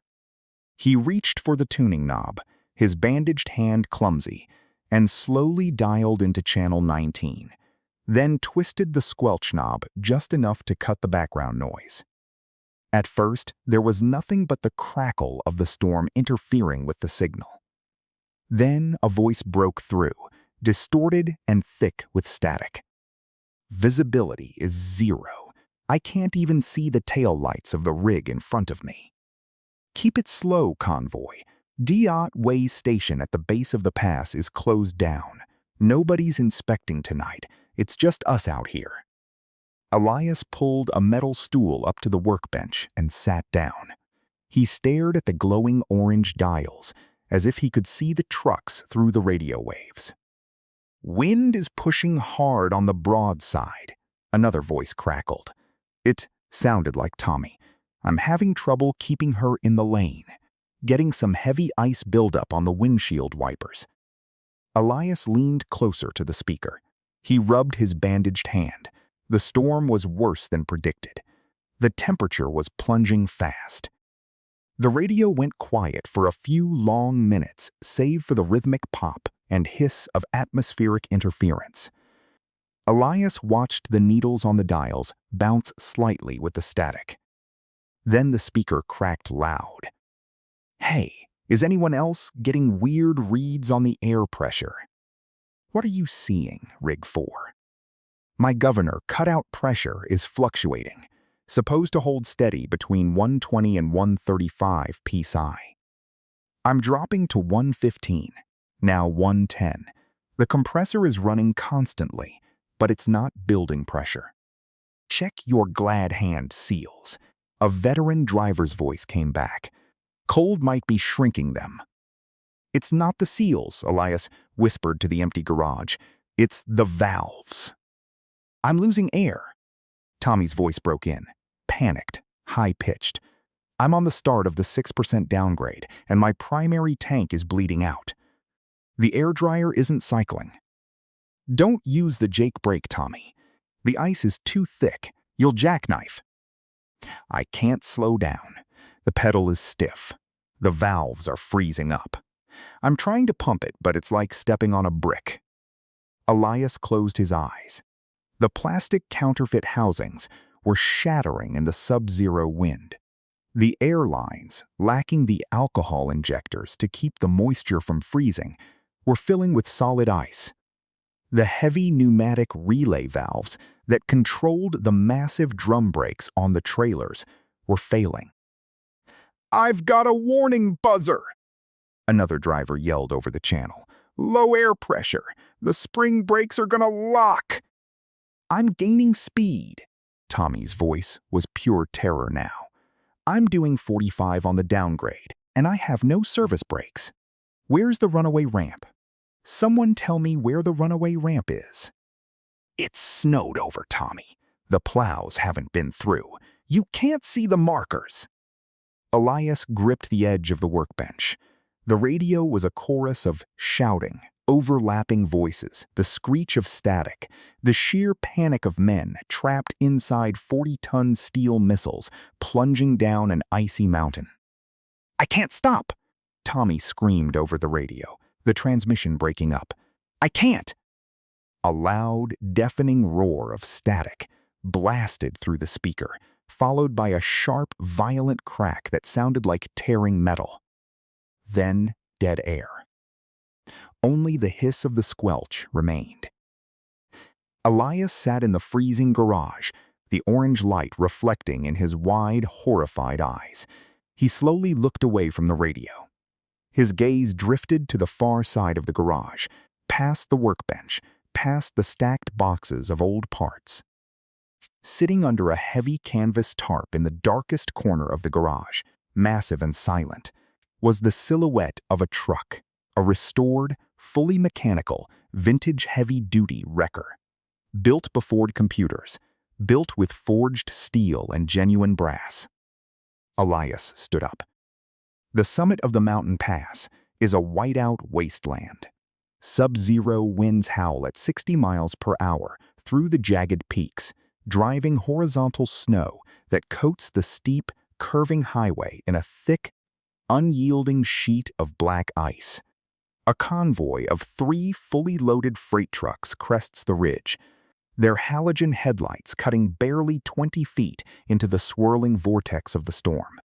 They begin the long, unforgiving 6% downgrade, air brakes hissing in the dark. 80,000 pounds of freight pushes against the back of the lead cab. Underneath the second trailer, the bitter cold violently attacks the exposed pneumatic system. The Bendix ADIP air dryer, compromised by the substandard, counterfeit plastic fittings forced into the assembly by the front office, has completely failed to purge the condensation from the lines. Water vapor pools heavily inside the cheap plastic relay valve near the rear axles. In seconds, the extreme sub-zero temperature freezes the moisture solid, blocking the airflow. Inside the cab, the driver, a veteran named Miller, grips the steering wheel with white-knuckled intensity. He flips the dash toggle for the engine retarder. The Jake brake engages with a deep, aggressive stutter, the engine roaring as it fights to hold back the massive weight of the rig. The heavy vibrations travel down the steel frame rails and into the cab. Simultaneously, the air brake governor kicks in, pushing 130 pounds per square inch of pressure into the frozen, compromised lines. The brittle, counterfeit plastic housing can't handle the stress. With a sharp, concussive crack that cuts right through the roar of the blizzard, the compromised plastic relay valve shatters into jagged pieces, blowing out the side casing. A high-pressure blast of compressed air explodes from beneath the trailer, blowing plastic shrapnel across the icy asphalt. In the cab, the low-air warning buzzer instantly screams, a piercing, unrelenting alarm. The air pressure gauge needle plummets towards 0 in the blink of an eye. Miller slams his heavy boot onto the brake pedal. The treadle valve goes dead hard against his foot. No resistance. No stopping power. "I lost my air," Miller yells into the CB mic, his voice cracking with sudden raw terror. "I've got no brakes." As the air pressure bleeds out entirely, the emergency spring brakes automatically engage, locking the trailer's tandem axles. On dry pavement, the mechanical force would drag the rig to a violent, smoking halt. On a sheer sheet of black ice on a 6% downgrade, it becomes a death sentence. The massive dual trailer tires lock up and instantly lose all traction on the frozen asphalt. The 40-foot trailer breaks loose, sliding violently sideways in a terrifying arc, jackknifing and pushing the rear of the cab toward the crumbling edge of the mountain cliff. "Miller, keep it straight! Keep it straight!" the lead driver shouts over the radio. "I can't! She's pushing me! I've got nothing!" A second loud, concussive pop echoes from the third truck in the convoy. Another counterfeit valve shatters under the extreme freeze. A massive cloud of white vapor blasts from the third rig's undercarriage as its air tanks empty out into the storm. "My lines just blew," the third driver screams into the radio. "I'm losing pressure. I'm gaining speed." Chaos erupts over the CB frequency. The frantic crosstalk overlaps in a wave of raw panic, the audio clipping and distorting as the drivers fight for their lives. Where's the runaway ramp? Someone spot the runaway ramp. It's buried. I can't see the markers. The snow is too thick. Miller's truck violently fishtails. He fights the heavy steering wheel, cranking it hard against the slide, but the physics are absolute. The back corner of his trailer slams into the heavy steel guardrail. The metal groans and buckles under the immense weight, tearing bolts from the concrete and showering bright orange sparks into the blizzard. The entire rig shudders, riding the very edge of a 200-foot drop. The cab twists dangerously. The right side drive tires lifting inches off the ground, hovering over the black abyss. "Mayday! Mayday!" Miller screams, his voice breaking into a sob over the radio static. "We're sliding off the edge. The valves blew. We have no brakes." Miles below in the valley, the wind batters the weathered wooden siding of Elias's small, darkened house. The living room is pitch black, save for the faint orange glow of the ham radio dials on his cluttered workbench. Through the heavy static, the desperate, panicked voices bleed into the room. "We're going over. I can't hold her." Elias sits frozen in the dark. His chest tightens. The nightmare he had warned them about, the catastrophe he had begged that arrogant young executive to prevent, is unfolding in real time. The counterfeit plastic has shattered.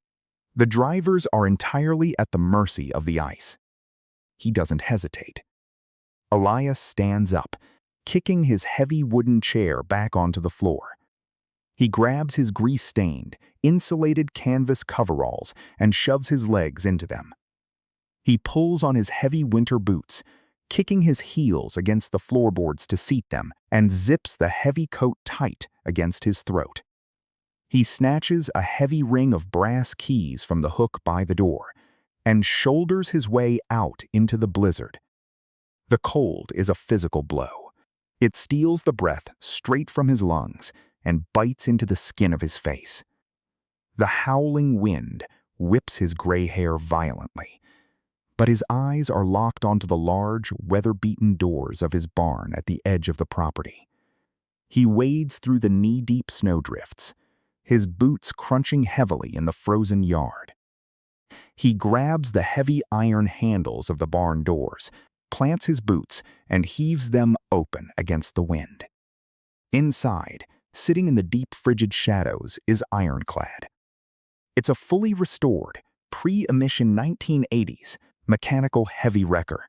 It's a massive, utilitarian machine of steel and raw torque. No electronic control modules, no fragile sensors, no cheap plastic, just cast iron, heavy brass fittings, and a massive mechanical diesel block engineered specifically for severe duty recovery operations. The heavy dual hydraulic winches sit coiled with 1-inch thick steel cable on the reinforced rear deck, and a scarred 3/4-inch thick steel push bumper guards the grille. Heavy logging chains hang from the thick rear tow boom, clinking softly in the cold draft. Elias climbs up the diamond plate step, his boots scraping the frost, and hauls himself into the freezing cab. The worn leather seat is stiff with the cold. He slides the brass key into the ignition and turns it halfway. He watches the old analog gauge. He holds the glow plug toggle down, counting the seconds in his head. 5, 10, 15. He turns the key hard. The massive starter motor grinds. It fights against the frozen engine oil with a heavy, sluggish churning. Elias pumps the heavy throttle pedal with his boot, feeding raw diesel directly into the mechanical injectors. "Come on, old girl," he mutters, his breath pluming in the freezing cab. "Not tonight." He cranks it again. The heavy block coughs, a violent shudder vibrating through the entire heavy chassis. Then, with a deafening roar, the mechanical diesel engine catches. It thunders to life, shaking the wooden beams of the barn. Thick black smoke blasts from the dual vertical exhaust stacks, filling the rafters with the sharp smell of burnt diesel and unburned hydrocarbons. Elias checks his dash. True analog dials sweep upward.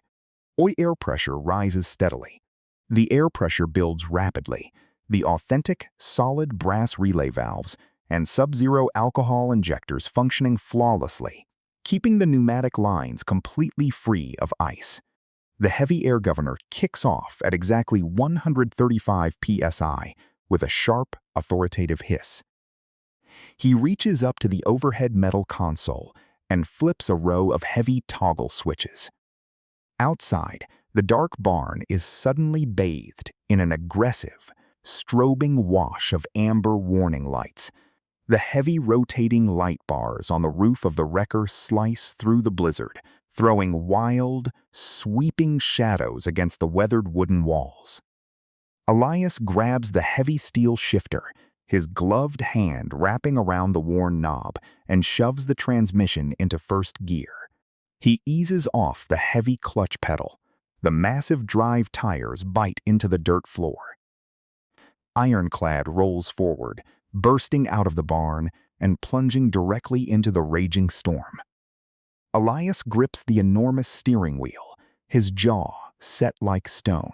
He hits the wipers, sweeping the heavy snow from the split windshield, and turns the massive rig toward the mountain pass. He pushes the heavy throttle down. The mechanical diesel engine roars steadily under the immense load, 40 tons of iron and chained drive tires, climbing into the teeth of the blizzard, pushing relentlessly toward the men stranded on the ice. The wind didn't howl. It shrieked. A solid wall of white powder blasted across the 6% downgrade of the mountain pass, erasing the road, erasing the guardrails, and completely hiding the sheer drop-off just feet away. Through the blinding vortex, twin amber rotators pulsed, casting an eerie rhythmic strobe effect against the flying snow. Ironclad roared. The massive, vintage wrecker tore into the steepest section of the incline. Under the heavy steel hood, the pre-emission mechanical diesel engine fired with a deafening, rhythmic clatter. There were no delicate ECM-governed sensors to freeze here, no fragile wiring harnesses to short out in the wet, driving snow. Just raw, unadulterated compression and fuel, burning hot and pulling hard. Elias sat rigid in the cab, his thick, calloused hands gripping the massive, hard rubber steering wheel. The heater core blasted dry, blistering air across the cracked vinyl dash, fighting a losing battle against the creeping frost on the inside of the windshield. The CB radio, mounted to the ceiling, crackled with harsh static. It was punctuated by the frantic, terrified voices of the stranded drivers miles above him. "This is Miller. My trailer's sliding. I've got no trailer brakes. The foot pedal is dead. I'm slipping toward the edge." Elias reached up, his heavy thumb pressing the mic button. "Hold your wheel straight. Don't touch the foot valve. I'm coming." His voice was a low, steady gravel, grinding through the static. He dropped the heavy twin-stick transmission into a lower gear. The heavy metal levers clanked against the floorboards. Ironclad's massive, aggressively chained tires bit into the hard-pack ice, chewing through the frozen layer and dragging the heavy steel wrecker up the treacherous mountain. The grade steepened. The snow deepened, piling against the heavy steel front bumper like concrete. Elias felt the rear duals slip for a fraction of a second. The RPMs spiked. He feather-touched the throttle. The locking differentials caught, and a violent shudder ripped through the cab as the massive machine regained traction. He passed a runaway ramp to his right, the long uphill stretch of loose gravel completely buried under 6 feet of snow. Without engine retarders, the Jake brakes that the young executive had likely neglected or forbidden them to use to save fuel. And without service brakes, the ramp was useless. A runaway truck would just become a missile. Ahead, through the swirling whiteout, the flashing hazard lights of the convoy finally appeared. 4 massive freight rigs, hopelessly dead in the water, their shapes barely visible through the raging blizzard. Miller's truck was the worst. The trailer had jackknifed, resting at a terrifying angle across the slick ice. The rear tandem axles hovered mere inches from the crumbling edge of the precipice. The cliff dropped hundreds of feet into the black abyss below, the void swallowing the swirling snow. Elias engaged the heavy pneumatic PTO. He pulled Ironclad up, maneuvering the wrecker's massive frame directly in the path of the sliding rig. He positioned his front bumper to form an unyielding steel wall against the treacherous ice, blocking the trailer's path. He threw the yellow parking brake valve. The air exhausted with a sharp, violent hiss. He didn't hesitate. He grabbed his heavy canvas tool bag from the passenger floorboard, zipped his insulated, oil-stained Carhartt jacket tight to his chin, and kicked the heavy steel door open. The cold hit him like a physical blow. The sub-zero wind cut through the thick canvas instantly, stealing the breath from his lungs and freezing the moisture in his nose. The snow pelted his cheeks like shattered glass. He pulled his thick wool beanie down over his ears and stepped down from the running board, plunging into the knee-deep drift. Miller was leaning out of his cab, his face pale, his eyes wide with raw panic, staring at the sheer drop just feet from his tires. "Elias, the brakes are gone." The air dumped, but the spring brakes won't hold. The relay valves. "Stay in the cab," Elias shouted over the shrieking wind, his voice barely carrying 10 feet. "Keep your foot off the pedal." Elias dropped heavily to his knees in the slush and snow. He slid onto his back, the icy wetness instantly seeping through his thick work pants, and forced himself under the frozen belly of Miller's trailer. The space was cramped, dark, and suffocatingly cold. The wind funneled beneath the trailer, accelerating the freezing air, turning the undercarriage into a wind tunnel of pure ice. He clicked on his heavy brass flashlight, clamping it tight in his teeth, tasting the metallic cold. The harsh white beam illuminated the axles. Ice coated everything: the push rods, the slack adjusters, the air lines. He found the problem immediately: the counterfeit plastic pneumatic relay valve. It had violently exploded.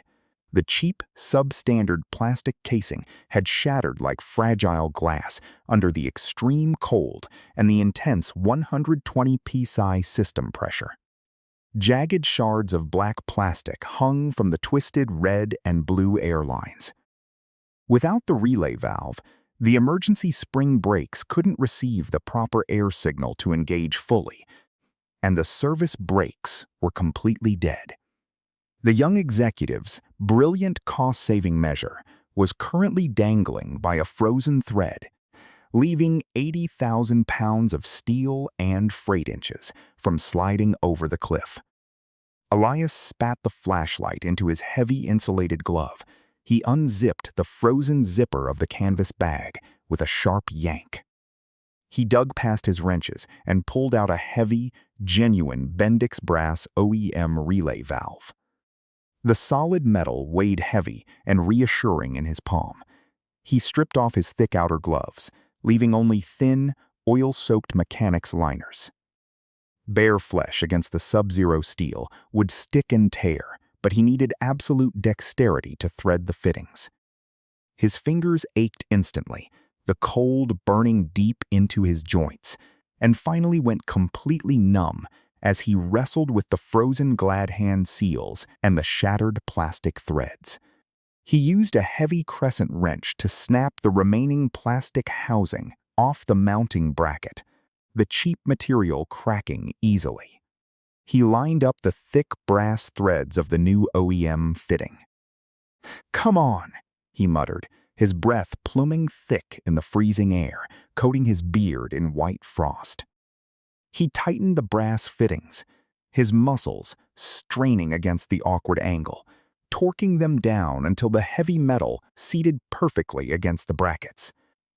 But the lines were still compromised. Ice had backed up into the system from the shattered valve. The Bendix ADIP air dryer up on the tractor had likely been overwhelmed by the moisture, or bypassed entirely, when the counterfeit components failed. Elias reached deep into the bottom of the bag and pulled out a Sub-Zero airline alcohol injector. He cracked the primary supply line open, the frozen rubber fighting his grip every inch of the way. He threaded the brass nozzle of the injector into the line and pumped pure, de-icing alcohol directly into the trailer's frozen pneumatic nervous system. He reconnected the supply line, double-checking the brass fittings, his knuckles bleeding sluggishly where he had scraped them against the frozen frame rail. He didn't feel the cuts. He slid out from under the trailer, his back coated in a thick layer of frozen grease and snow. He stood slowly, his knees popping, and walked back to the driver's side of Miller's cab. "Start it up," Elias ordered, slamming his open palm against the frozen metal door. "Build air." Miller turned the key. The engine cranked sluggishly. The starter, whining in the extreme cold, struggled and finally fired, belching thick black smoke into the storm. Elias walked back to the trailer tandems, crouching low to watch the slack adjusters. He listened intently over the relentless roar of the blizzard. The engine's air compressor hammered rhythmically. Elias waited, his eyes fixed on the frozen brake chambers. The alcohol pushed its way through the lines, melting the ice blockages, freeing the vital airflow. The new brass relay valve hissed sharply as it equalized. Elias knew the air brake governor cut out pressure specs by heart, 120 to 135 psi. He listened for the sharp, definitive sneeze of the air dryer. A minute passed, then two. The tension was suffocating. The trailer groaned as the wind pushed against its massive side profile. Psht, coo! The governor cut out at exactly 130 psi. The system was fully pressurized. The alcohol had done its job. "Set the trailer brakes," Elias yelled, stepping back. Miller grabbed the red, octagonal dash valve and pulled it outward with a loud pop. Under the trailer, the heavy steel pushrods slammed out of the brake chambers with brutal mechanical violence. The brake shoes locked against the frozen drums with a heavy metallic thud that Elias felt in his chest. The entire trailer shuddered under the sudden force, then locked solid. The agonizing slide toward the cliff edge stopped completely. The rig was finally anchored to the mountain. Miller slumped over the steering wheel, his shoulders heaving under his heavy jacket. He rolled the window down an inch, his voice cracking with exhaustion and sheer relief. They held. Elias. They held. Elias didn't smile. He looked up the treacherous grade, following the line of flashing hazard lights, fading into the blinding whiteout. 3 more trucks. 3 more shattered plastic valves. 3 more drivers waiting to die on the mountain pass, trusting a company that had sold their safety for pennies. Keep it idling. Log your hours of service for a breakdown.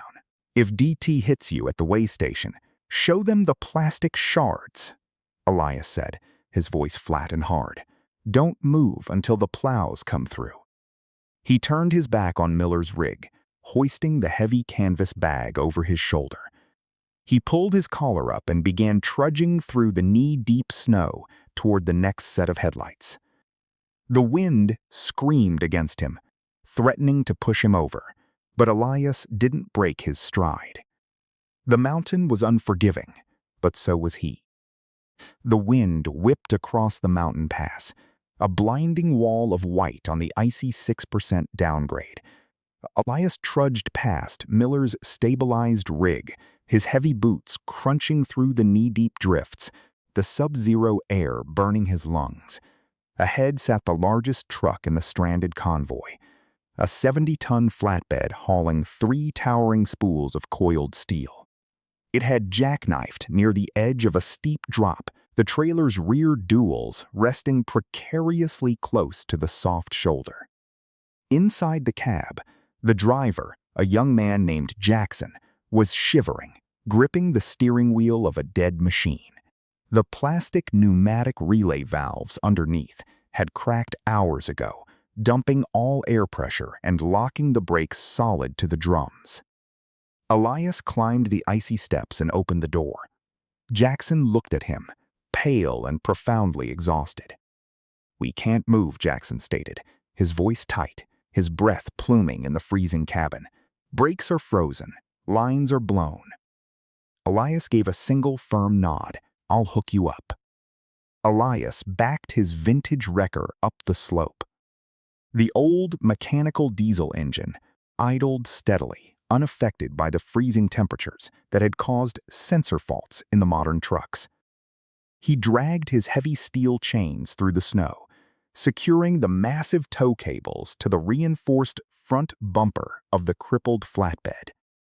Back in his cab, Elias engaged the Sub-Zero airline alcohol injectors, sending a steady stream of de-icer through the wrecker's pneumatic system. His brass OEM fittings held the pressure at a steady 135 psi, ensuring his own air brakes wouldn't suffer the same catastrophic failure. He grabbed the CB radio. "Take your foot off the brake. Put it in neutral." Elias engaged the hydraulic winch. The steel cables pulled taut, groaning under the immense strain. Slowly, he dragged the front of the flatbed away from the edge, aligning it securely behind his wrecker. Then came the descent. Elias shifted into the lowest gear. The massive weight of the flatbed pushed forward against the chains. Elias engaged the engine retarder. The mechanical engine compressed air to hold back the momentum with a rapid, staccato roar. He feathered the service brakes, his eyes locked on the side mirrors and RPM gauge, balancing the braking force against the treacherous ice. For miles, Elias fought the downgrade. The acrid smell of hot brake shoes filled the cab. Slowly, inch by inch, he guided the heavy rig down the canyon. The gradient finally softened. The sodium lights of the highway way station appeared through the snow. Elias eased the wrecker into the wide, plowed lot, bringing the convoy to a halt. He pulled the parking brake valve. The air hissed loudly, locking them down. They were secure. Back at the regional transport depot, the atmosphere inside the administrative suite was quiet and sterile. Vance sat at his expansive desk, reviewing digital spreadsheets on a dual monitor setup while speaking on a headset with the regional director.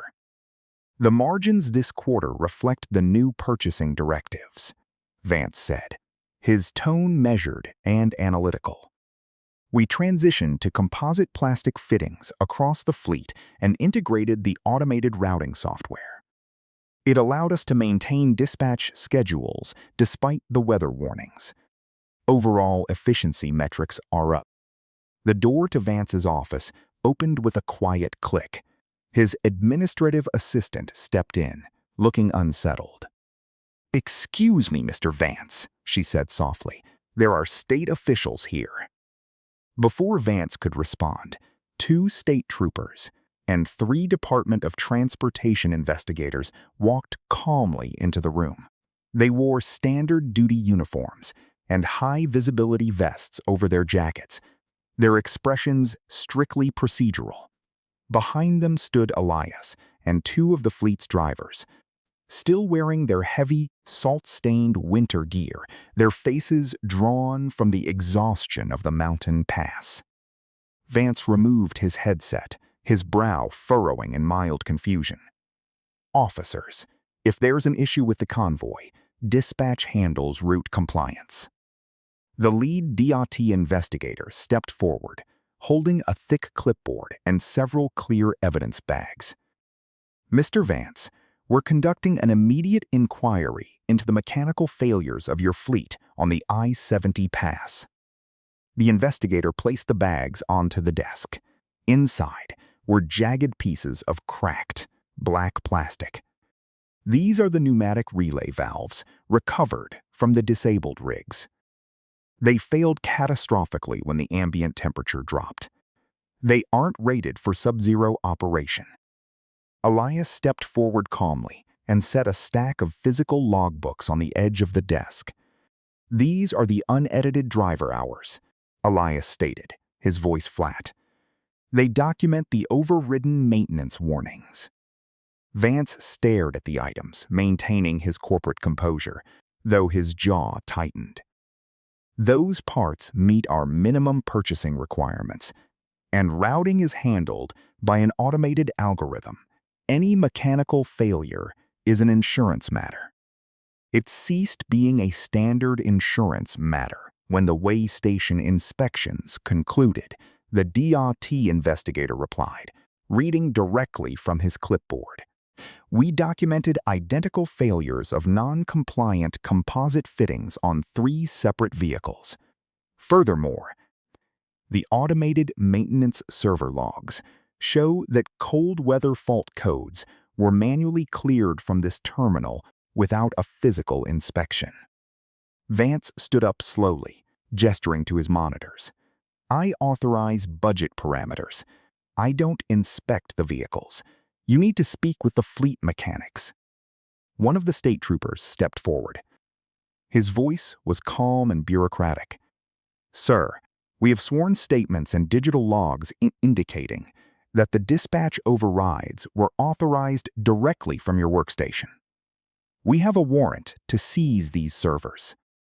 Vance's professional facade slipped, his voice rising slightly in defensive frustration. This is a gross misinterpretation of corporate policy. We were operating within allowable tolerances to meet regional supply demands. You're being placed under investigative custody pending a formal hearing, Mr. Vance, the trooper said, unholstering a pair of standard-issue handcuffs. Please step away from the desk and place your hands behind your back.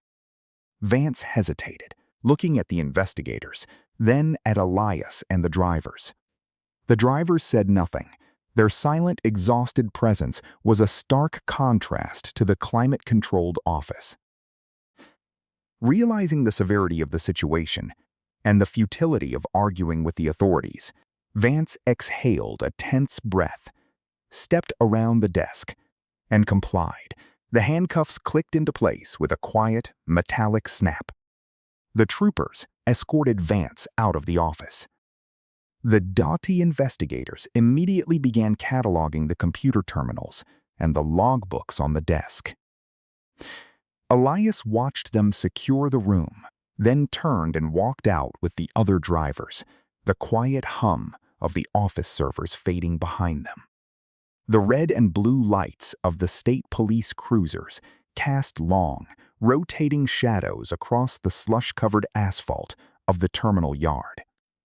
The storm had broken, leaving behind a brittle, freezing dawn that highlighted the exhaustion etched into the faces of the surviving drivers. Inside the dispatcher's office, the heat was cranked high, but the atmosphere was ice. 2 DOT investigators in heavy parkas stood over a folding table, sifting through a chaotic pile of manifest forms and purchase orders. A corporate lawyer, flown in on the first clear flight, paced the cramped room. He wore a sharply tailored charcoal suit that looked absurd against the backdrop of stained corkboards and peeling linoleum. My client, Mr. Vance, acted within industry standards, the lawyer said, his voice slick and rapid. You're looking at a tragic weather anomaly, a freak freeze. You can't attribute a catastrophic mechanical failure to standard cost reduction strategies. The supply chain The heavy metal door of the office groaned open, cutting him off. Elias stepped inside. He still wore his grease-stained insulated coveralls. His knuckles were raw, split from the freezing metal of the mountain pass, and his face was lined with a deep, bone-weary fatigue. But his eyes were entirely clear. The lawyer stopped pacing, looking at Elias with a mixture of distaste and dismissal. This area is restricted to management and law enforcement. Elias ignored him. He walked straight to the folding table, his heavy boots leaving tracks of melting snow and salt on the linoleum. He reached inside the deep breast pocket of his coveralls and pulled out a thick, battered logbook. The leather cover was scuffed, stained with decades of 15W40 oil and sweat. He dropped it onto the table. It hit the surface with a heavy, dead thud. The senior .T investigator, a man with tired eyes and a thick gray mustache, looked down at the book, then up at Elias. "What's this?" Elias didn't say a word. He reached out with a scarred, grease-embedded thumb and flipped the heavy cover open. The pages were densely packed with Elias' tight, block handwriting. "Page 42, Elias said. His voice was a low, rough rumble. The investigator leaned in. The page detailed a side-by-side comparison. On the left, glued to the paper, was a cracked, jagged piece of black plastic. Beside it, Elias had written, "Counterfeit plastic pneumatic relay valve. Installed per Vance's mandatory supplier list. Shatters under 120 psi." On the right side of the page was a receipt, taped flat. Genuine brass OEM fitting. Purchased out of pocket. Installed off book. The investigator turned the page. Unit 409. Bendix ADIP air dryer replaced with unbranded substitute. Glad hand seals compromised, dangerously lowering the freezing points. Sub-Zero airline alcohol injectors removed to save pennies. Replaced with my own stock, November 12th. He turned another page. Unit 512. Modern ECM-governed engine, retrofitted with cheap sensors to mimic pre-emission mechanical diesel reliability. Jake brake engine retarder failed on a 6% downgrade. Driver barely made the runaway ramp. Vance blamed driver error. The truth, required air brake governor cutout pressure is 135 psi. Cheap parts blew out at 120. Page after page. A meticulous, undeniable record of criminal negligence. Every cheap, dangerous shortcut Vance had mandated. Every time Elias had stayed past midnight, working under the dim shop lights, spending his own dwindling savings to replace the fragile plastic with solid brass, keeping the trucks from becoming rolling coffins. He signed the purchase orders for the plastic, Elias said, his voice steady, knowing the cutout pressure specs, knowing the mountain routes. The corporate lawyer stepped forward, his slick confidence faltering. A mechanic's personal diary is hardly admissible. The DOT investigator held up a hand, silencing the lawyer instantly. He traced the lines of data with a thick finger. The exact brake governor readings, the DOT hours of service logs, cross-referenced with way station inspection failures that Vance had buried. It was a complete, airtight audit. "This isn't a diary," the investigator said softly, his eyes locking onto the undeniable proof. "This is a ledger." Outside the frosty window, a state trooper was guiding Vance into the back of a cruiser. Vance's tailored coat was ruined, smeared with road salt and grease. His face, usually a mask of smug superiority, was twisted in defensive frustration. He was shouting something about profit margins and ungrateful labor, his breath plumbing in the freezing air. But the heavy glass of the cruiser cut his words off as the door slammed shut. Elias watched the cruiser pull away, its tires crunching over the frozen slush. He didn't smile. He just exhaled, a long, slow breath that seemed to carry 20 years of heavy, oil-soaked weight out of his chest. 6 months later, the summer sun baked the concrete of the terminal yard, raising the sharp, familiar scent of hot diesel and hot asphalt. The yard was full. The deep, rhythmic idle of heavy pre-emission mechanical diesel engines rumbled through the ground, a steady, powerful heartbeat that vibrated up through the soles of Elias's boots. He stood by the open bay doors of the main shop. The place had changed.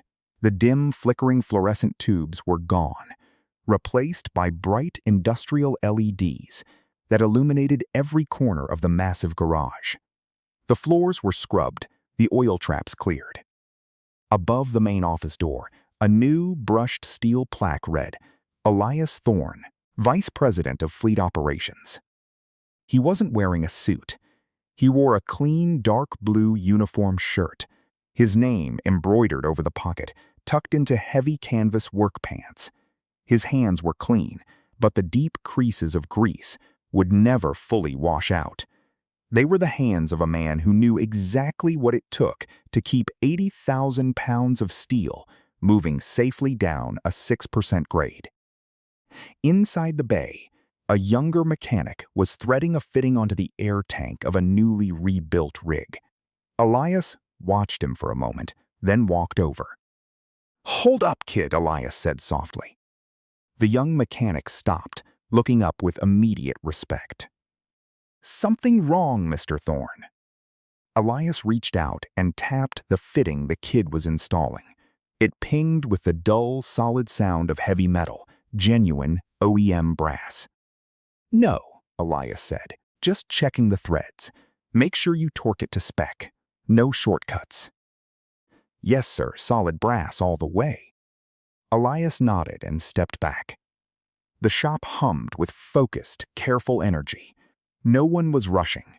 No one was looking over their shoulder for a clipboard-wielding manager demanding faster turnarounds. They were doing the work right. His radio clipped to his belt crackled.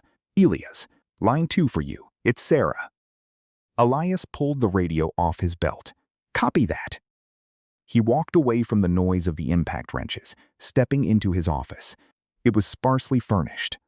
No mahogany desk, no leather executive chairs.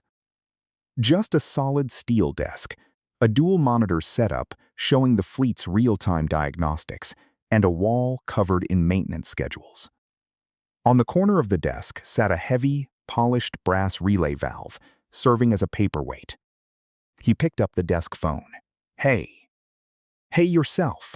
Sarah's voice came through the receiver. It didn't have the thin, reedy fragility it had carried all winter. It was warm, full of breath and life. "Just leaving the clinic." Elias leaned against the edge of his desk, looking out the window at the yard. "What did the doctor say?" "He said the new treatments are working perfectly. My numbers are up." He actually smiled today, Elias. I think we're going to be okay." Elias closed his eyes for a second.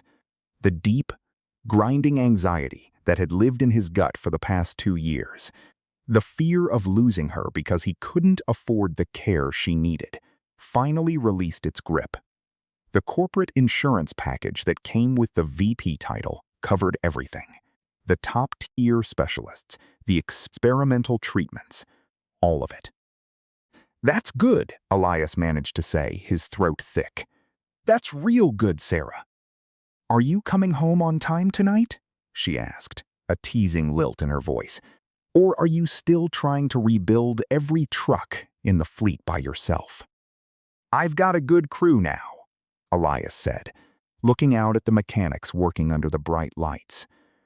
"They know what they're doing. I'll be home at 6. I'll have dinner ready. I love you, Elias." "Love you too." He hung up the phone. The office was quiet, save for the muffled rumble of the diesels outside.